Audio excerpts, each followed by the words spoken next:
ಶಾಸಕಾಂಗ ಪಕ್ಷದ ನಾಯಕರಾಗಿ ಆಯ್ಕೆಯಾದ ಬೆನ್ನಲ್ಲೇ ಡಿಕೆ ಶಿವಕುಮಾರ್ ಅವರು ರಾಜ್ಯಪಾಲ ತಾವರ್ ಚಂದ್ ಗೆಹ್ಲೋಟ್ ಅವರನ್ನು ಭೇಟಿ ಮಾಡಿ ಸರ್ಕಾರ ರಚನೆಗೆ ಹಕ್ಕು ಮಂಡಿಸಿದರು.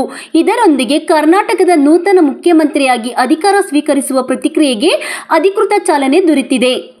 ಲೋಕಭವನದಲ್ಲಿ ರಾಜ್ಯಪಾಲರನ್ನು ಭೇಟಿ ಮಾಡಿದ ಡಿಕೆ ಶಿವಕುಮಾರ್ ಅವರು ಕಾಂಗ್ರೆಸ್ ಶಾಸಕಾಂಗ ಪಕ್ಷದ ಸಭೆಯಲ್ಲಿ ಕೈಗೊಂಡ ನಿರ್ಣಯಗಳ ಕುರಿತು ಮಾಹಿತಿ ನೀಡಿದರು.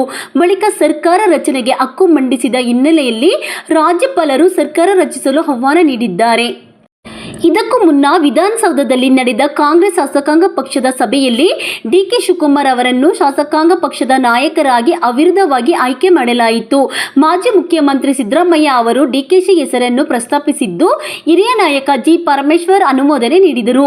ಸಭೆಯಲ್ಲಿ ಉಪಸ್ಥಿತರಿದ್ದ ಶಾಸಕರು ಒಮ್ಮತದಿಂದ ಬೆಂಬಲ ಸೂಚಿಸಿದರು. ಶಾಸಕಾಂಗ ಪಕ್ಷದ ನಾಯಕರಾಗಿ ಆಯ್ಕೆಯಾದ ಬಳಿಕ ಸಿದ್ದರಾಮಯ್ಯ ಸೇರಿದಂತೆ ಪಕ್ಷದ ಪ್ರಮುಖ 10 ನಾಯಕರೊಂದಿಗೆ ಡಿಕೆ ಶಿವಕುಮಾರ್ ರಾಜ್ಯಪಾಲರ ಭವನಕ್ಕೆ ತೆರಳಿ ಸರ್ಕಾರ ರಚನೆಗೆ ಹಕ್ಕು ಮಂಡಿಸಿದರು. ರಾಜ್ಯಪಾಲ ಆಹ್ವಾನದ ಮೇರೆಗೆ ಜೂನ್ 3ರಂದು ಸಂಜೆ 4:05ಕ್ಕೆ ನಡೆಯಲಿರುವ ಸಮಾರಂಭದಲ್ಲಿ ಡಿಕೆ ಶಿವಕುಮಾರ್ ಅವರು ಕರ್ನಾಟಕದ ನೂತನ ಮುಖ್ಯಮಂತ್ರಿಯಾಗಿ ಪ್ರಮಾಣ ವಚನ ಸ್ವೀಕರಿಸಲಿದ್ದಾರೆ. ಈ ಮೂಲಕ ರಾಜ್ಯ ರಾಜಕೀಯದಲ್ಲಿ ಹೊಸ ಅಧ್ಯಾಯ ಆರಂಭವಾಗಲಿದೆ.